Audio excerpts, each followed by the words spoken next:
Welcome to part 2. I have linked part 1 below. Now, where were we? You feel that? I didn't realise until we went and saw the orchestra that there's no music in this entire scene. Because if you added music to it, it would just feel different, wouldn't it? Well, especially because we're actually listening to the sound of the thumping. So therefore that's the only thing that we need to hear. There he is! I mean, what a dweeb. He went out in the rain, no umbrella. Hey, it's the DOP. Oh, they found him in a box. Turn the light off. Turn the light off. I love that there's comedy in the most intense scene. That's why it's so consumable, because it can't be a horror film. No. And this looks like a horror film right now, because Yes. I am terrified. I like that it responded to him saying hey. Yeah. Maybe it was just saying hey babe. Yeah. Like, What's up, hi. bro? My name's Jeff. I love that Jeff Goldblum is responsible for the death of a lawyer on a toilet. Ugh. There's still no music. I know, but we haven't noticed because we're like this. Yeah. The Showstopper is a big, if not the biggest number in the entire show. It usually takes place in the middle of Act 2. A great example of this is... Even though the sound of it is something quite atrocious. It pulls out all the stops. Supercalifragilisticexpialidocious. Supercalifragilisticexpialidocious. But it's not quite what I'm looking for today. How about... It is a true anthem, taking us on a roller coaster of emotion and empowerment, shining a light on the movie's conflict. It's close, but I don't think it's what I'm looking for either. I need something that shows how vulnerable the characters are while under attack from the T-Rex.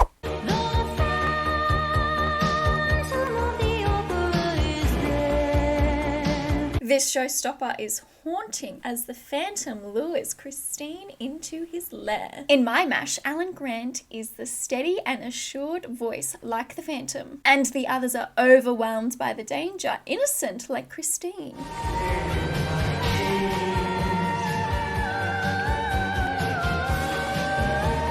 I can also imagine the T-Rex's roar coinciding with an unsettling riff.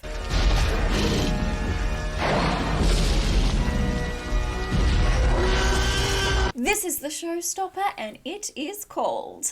Can't see us if we don't move.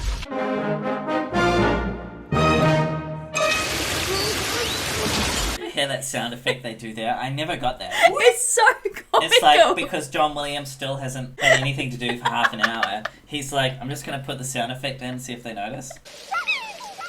Such a cute noise. Yeah. I'd be like, hi, kitty. Another ass shot. I know. Stephen loves his ass shots, I gotta say. Wayne Knight has Oscar-winning scream. In most musicals, songs will repeat with minor or significant changes. It is called a reprise. Reprise? Reprise. A reprise can build on a song's emotional resonance the next time we hear it. Like this song is repeated, reminding us of the connection between the romantic leads.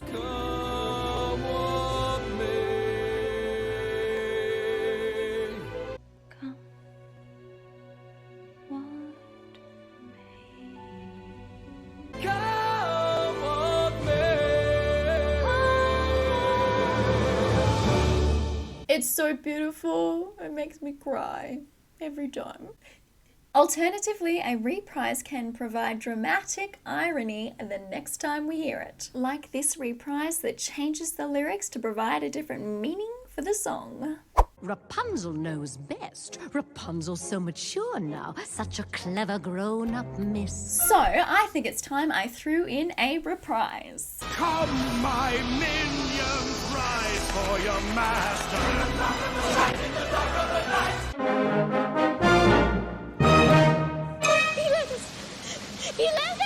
But that's not what I'm gonna do. Oh, He's changed. Exactly. Do you notice that? He's on a journey. And I love this sequence because it's action-based, it's high stakes, but there's no dinosaurs. Yeah, it's just a car and Yeah. a tree, and we've all been there.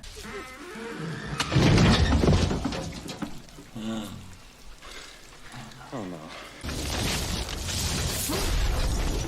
Here's the music. Ready with the violin.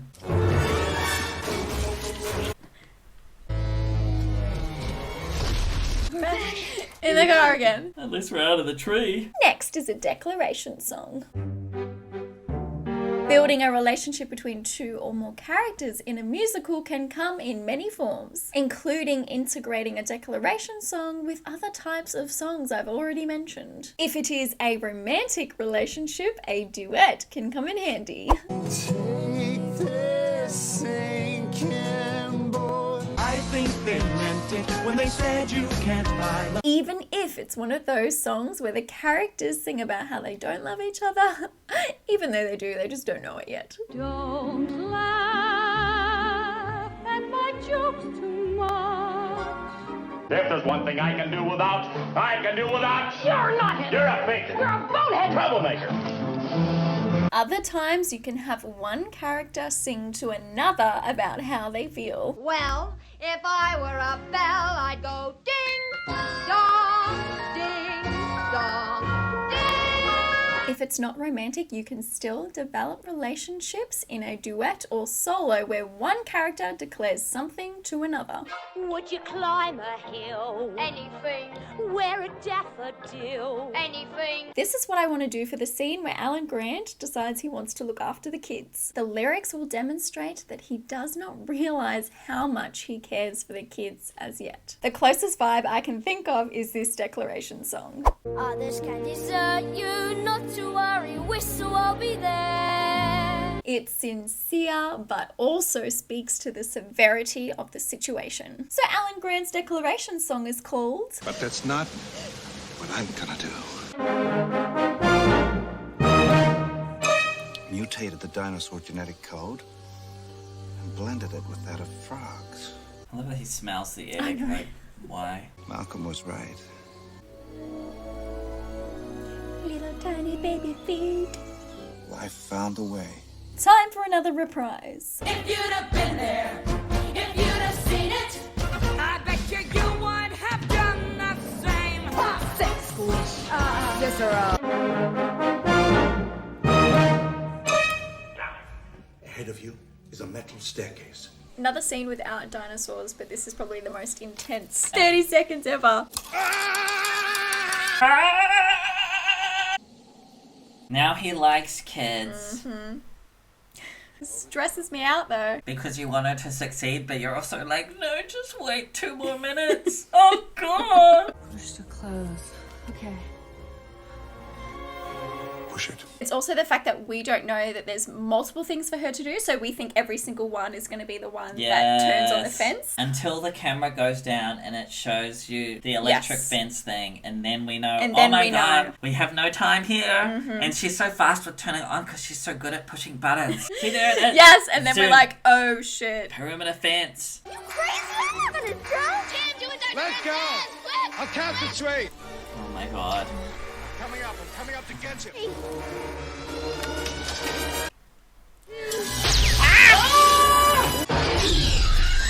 We finally see the Velociraptor properly. That's so true. And we realize how scary it is. It's vicious.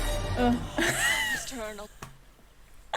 Now this next one is not so much about the type of song, but how it is executed. I like to think of it as a parallel song where two things happen simultaneously. The singers are usually in 2 different locations, and we hear complementary perspectives on an event or situation. Like in this song. I swear that I'll be true. I swear that I'll be true. I've made an. Sometimes we hear very different perspectives on the same event or situation. I saved her life. She nearly drowned. He showed up, splashing around. In this song, the perspectives cut back and forth, providing so much comedy while also showcasing the various personalities of the secondary characters, not just Sandy and Danny. I want to do something similar when Alan and the kids climb the electric fence as Ellie turns back on the power. But perhaps we could do something a little more tricky.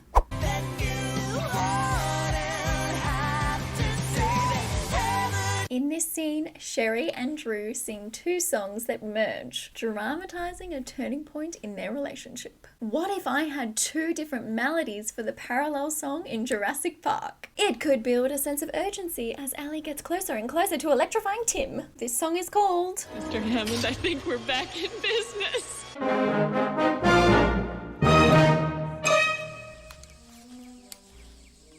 He's so precise and he's so sure of himself. But then he has so much respect for them. He does, doesn't he? Even when it eats him, he's like, okay, you won.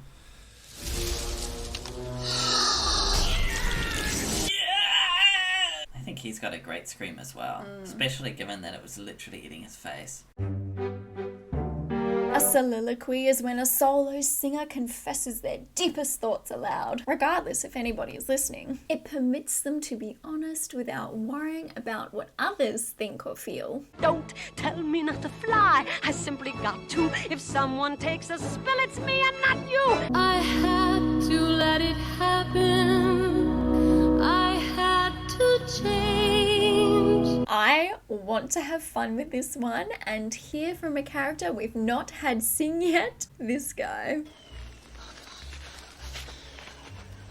His soliloquy is dedicated to his admiration for the velociraptors and how he knows these are his final moments, but that won't stop him from enjoying the hunt. Let's keep it strangely upbeat with something naive yet poignant. That's gray and lonely. The sun will come out tomorrow, so you gotta. This heartfelt soliloquy shall be called Clever girl. You sure the third one's contained? Yes, unless they figured out how to open doors. Oh, iconic. Because then...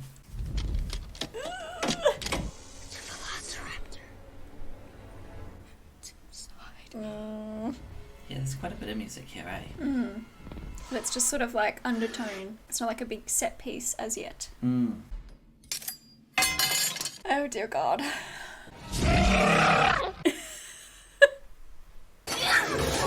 This scene was always so terrifying because you see the trick and you were so scared that she was going to get eaten. I love that little look because he's like, she's just tricked them, maybe I can trick them too. Go, go, go, And go. then he slaps.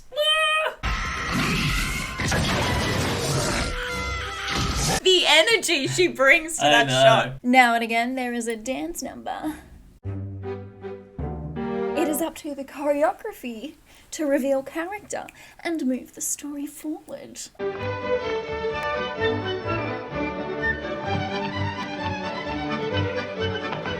This sequence is the perfect example, showing how the brothers try to impress the women. In Jurassic Park, the scene where the kids evade the velociraptors in the kitchen calls for a dance number. Am I right? But something less elaborate and flamboyant and something more severe and frightening like this.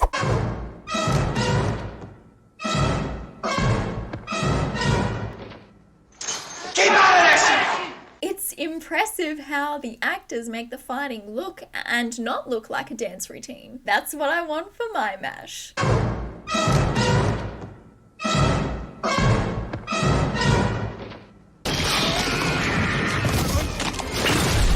Imagine surviving a real dinosaur and then getting killed by a dinosaur skeleton. Uh-oh.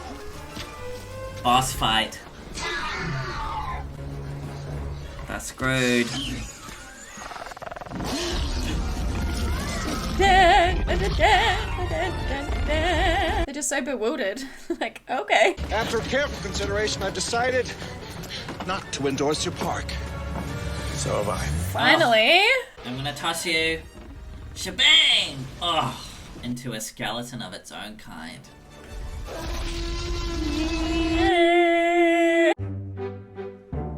The movie's climax is when the protagonist takes the final action to resolve the conflict. When it comes to the climax of a musical, a few options are available. There could be a reprise of a song.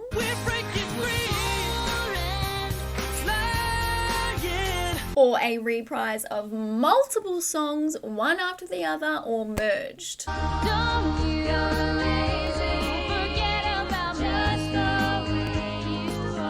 Sometimes the action calls for an instrumental.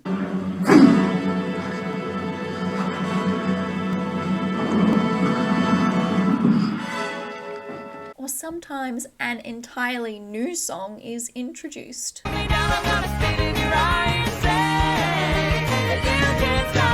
I were to do a reprise, it makes sense. It would either be If you'd have been there, if you'd have seen it, I bet you would have done the same. as this song has already been repeated, including it a third time could build on its emotional resonance. Or I could reprise the song that signifies danger and the T-Rex.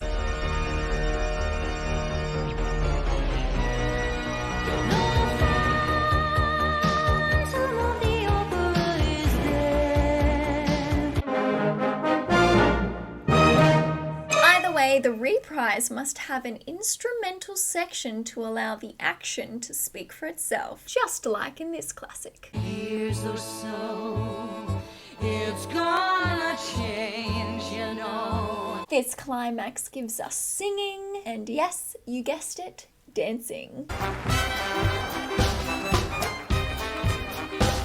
And then it's like, boom, we got off the island so the story can end. It's a very short resolution. Let's just all have a nap in a helicopter and think about our lives.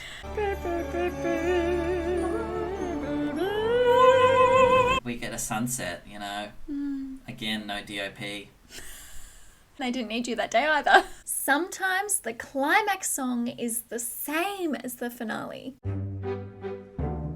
Just like in this musical, everything happens within the same song, the climax and the resolution. You better move, soldier! At one another, so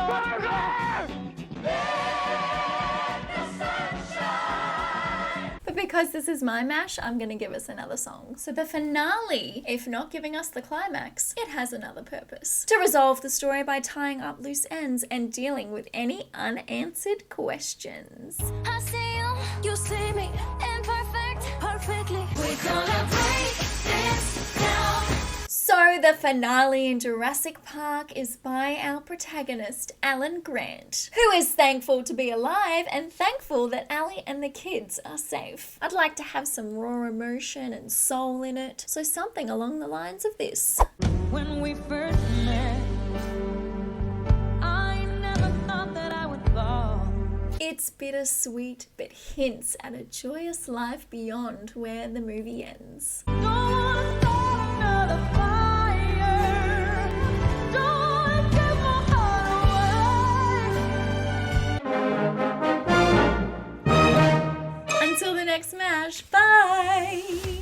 It thinks that the tires are edible. Oh, silly dinosaur! Oh, you're so silly, What you do kitty. that for? No, the people are underneath to eat them. Ow! Family movie.